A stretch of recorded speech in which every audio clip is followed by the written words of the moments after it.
I go back to this question of mission, right?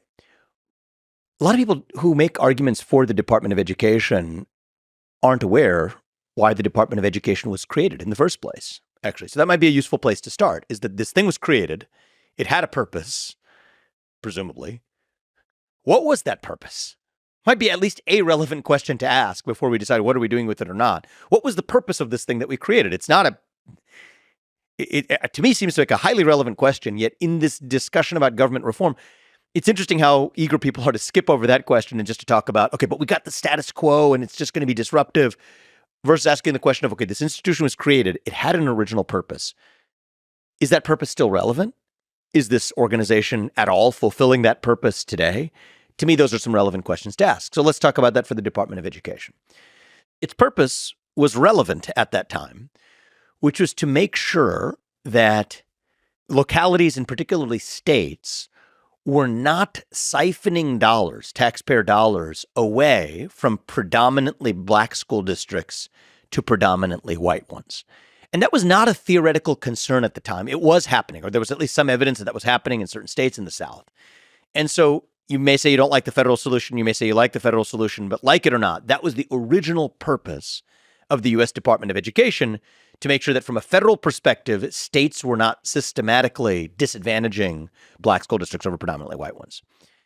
However noble and relevant that purpose may have been 6 decades ago, it's not a relevant purpose today. There's no evidence today of states intentionally mapping out which are the black versus white school districts and siphoning money in one direction versus another.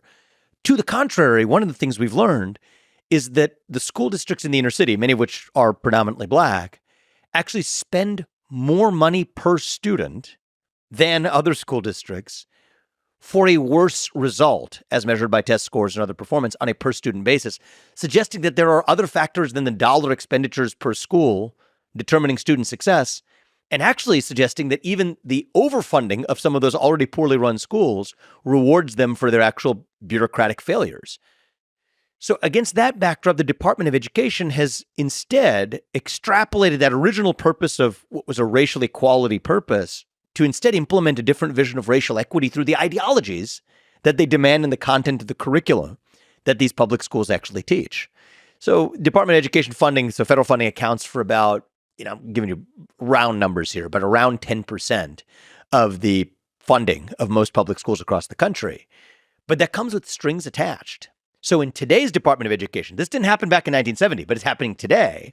Ironically, it's funny how these things change with the bureaucracies that fail. They blow smoke to cover up for their own failures.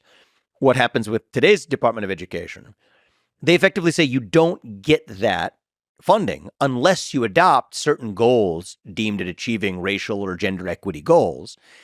And in fact, they also intervene in the curriculum where there's evidence of schools in the Midwest or in the Great Plains that have been denied funding because Department of Education funding, so long as they have certain subjects like archery. There was one instance of a school that had archery in its curriculum. I find that to be pretty interesting, actually. I think you have different kinds of physical education. This is one that combines mental focus with physical aptitude. But hey, maybe I'm biased. Doesn't matter whether you like archery or not. I don't think it's the federal government's job to withhold funding from a school because they include something in their curriculum that the federal government deems inappropriate, where that locality found that to be a relevant locus of education. So what you see then is an abandonment of the original purpose that's long past. You don't have this problem that the Department of Education was originally formed to solve of siphoning money from black school districts to white school districts and laundering that effectively in public funds. That doesn't exist anymore. So they find new purposes instead, creating a lot more damage along the way. So you asked me to steelman it, and could I say something constructive rather than just, pounding down on the other side? One way to think about this is, for a lot of these agencies, were many of them formed with a positive intention at the outset? Yes. Where that positive intention existed, I'm still a skeptic of creating bureaucracies, but if you're going to create one, at least make it, what should we call it? A task force. Make it a task force. A task force versus an agency means after it's done, you celebrate, you've done your work, pat yourself on the back, and then move on, rather than creating a standing bureaucracy, which actually finds things to do after it has already solved or addressed the first reason it was born in the first place. And I think we don't have enough of that in our culture. Right? I mean, even if you have a company that's generated tons of cash flow and it solved a problem, let's say it's a biopharmaceutical company that developed a cure to some disease, and the only thing people knew at that company was how to develop a cure to that disease, and they generated a boatload of cash from doing it.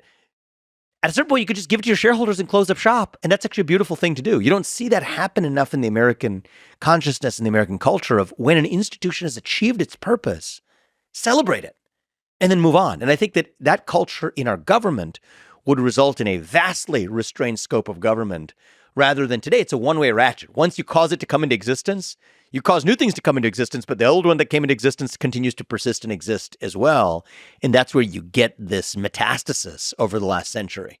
So what kind of things do you think government should do that the private sector, the forces of capitalism, would create drastic inequalities or create the kind of pain we don't want to have in government? So if the question is what should government do that the private sector cannot, I'll give you one. Protect our border. I mean, capitalism, it's never going to be the job of capitalists or never going to be the capability or inclination of capitalists to preserve a national border. And I think a nation, it's literally, I think one of the chapters of this book, okay? A nation without borders is not a nation. It's almost a tautology. An open border is not a border. Capitalism is not going to solve that. What's going to solve that is a nation. Part of the job of the federal government is to protect the homeland of its nation, in this case, the United States of America. That's an example of a proper function of the federal government, to provide physical security to its citizens. Another proper role of that federal government is to look after, or in this case, it could be state government, to make sure that private parties cannot externalize their costs onto somebody else without their consent. It's a fancy way economists would use to describe it. What does that mean? It means if you go dump your chemicals in somebody else's river, then you're liable for that. It's not that, okay, I'm a capitalist, and so I want to create things, and I'm going to do hell or high water, whether or not that harms people around me. The job of a proper government is to make sure that you protect the rights of those who may be harmed by those who are pursuing their own rights through a system of capitalism. In seeking prosperity, you're free to do it. But if you're hurting somebody else without their consent in the process, the government is there to enforce what is really just a different form of enforcing a private property right. So I would say that those are two central functions of government, is to preserve national boundaries and the national security of a homeland. And number two is to protect and preserve private property rights and the enforcement of those private property rights. And I think at that point, you've described about 80 to 90% of the proper role of a government. What about infrastructure?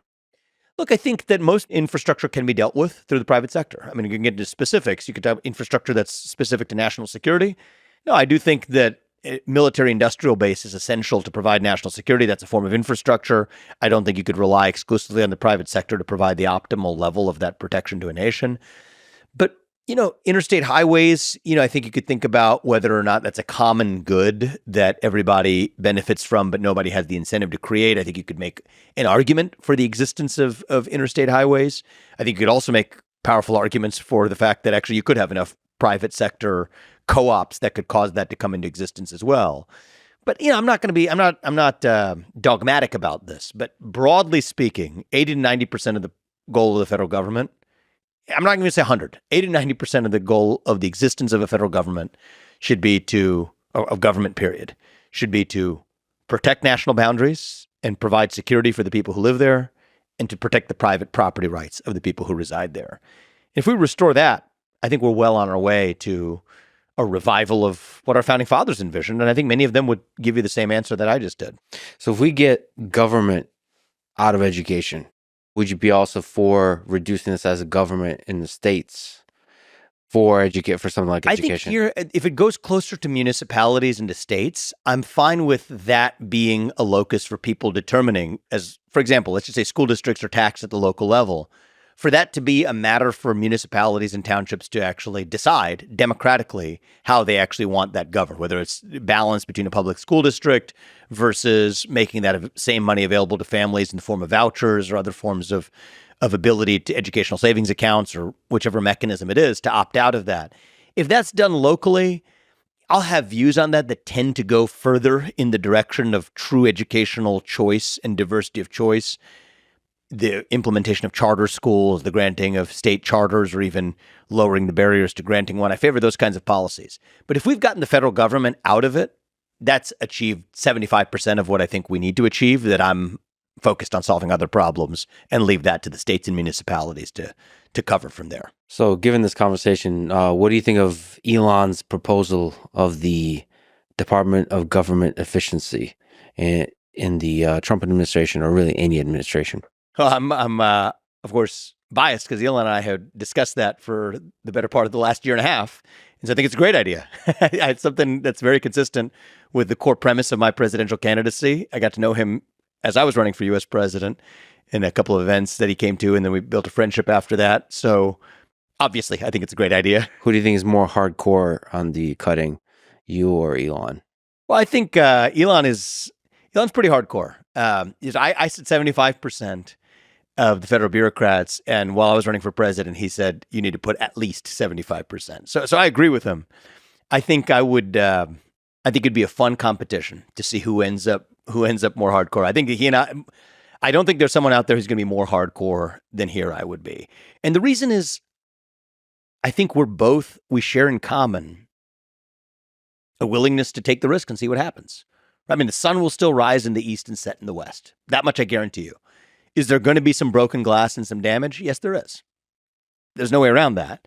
But once you're willing to take that risk, then it doesn't become so scary anymore. And here's the thing, Lex. It's easy to say this. Let's talk about when the rubber hits the road here. Even in second Trump term, this would be, the discussion. President Trump and I have had this conversation, but I think we would continue to have this conversation. Is where does it rank on our prioritization list? Because there's always going to be a trade-off. If you have a different policy objective that you want to achieve, a good policy objective, whatever that is, right? You could talk about immigration policy. You could talk about economic policy. There are other policy objectives. You're going to trade off a little bit in the short run the effectiveness of your ability to carry out that policy goal if you're also committed to actually thinning out the federal government by 75%, because there's just going to be some clunkiness, right? I mean, there's just going to be frictional costs for that level of cut. So the question is, where does that rank on your prioritization list? To pull that off, to pull off a 75% reduction in the size and scale of the federal government, the regulatory state, and the headcount, I think that only happens if that's your top priority. You can do it at a smaller scale, but at that scale, it only happens if that's your top priority, because then as president, you're in a position to say, I know in the super short run, that might even make it a little bit harder for me to do this other thing that I want to do and use the regulatory state to do it. But I'm going to pass on that. I'm going to pass that up. I'm going to bear that hardship and inconvenience because I know this other goal is more important on the scale of decades and centuries for the country. So it's a question of prioritization. And certainly my own view is that now is a moment where that needs to be a top priority for saving this country. And, if there's one thing about my campaign, if I was to do it again, I would be even clearer about, because I talked about a lot of things in the campaign and we can cover a lot of that too. But if there's one thing that I care about more than anything else, is dismantling that bureaucracy. And moreover, it's an assault and a crusade on the nanny state itself. And that nanny state presents itself in several forms. There's the entitlement state, that's the welfare state. It presents itself in the form of the regulatory state, that's what we're talking about. And then there's the foreign nanny state, where effectively we are subsidizing other countries that aren't paying their fair share of protection or other resources we provide them. If I was to summarize my ideology in a nutshell, it is to terminate the nanny state in the United States of America in all of its forms: the entitlement state, the regulatory state, and the foreign policy nanny state. Once we've done that, we've revived the republic that I think would make George Washington proud.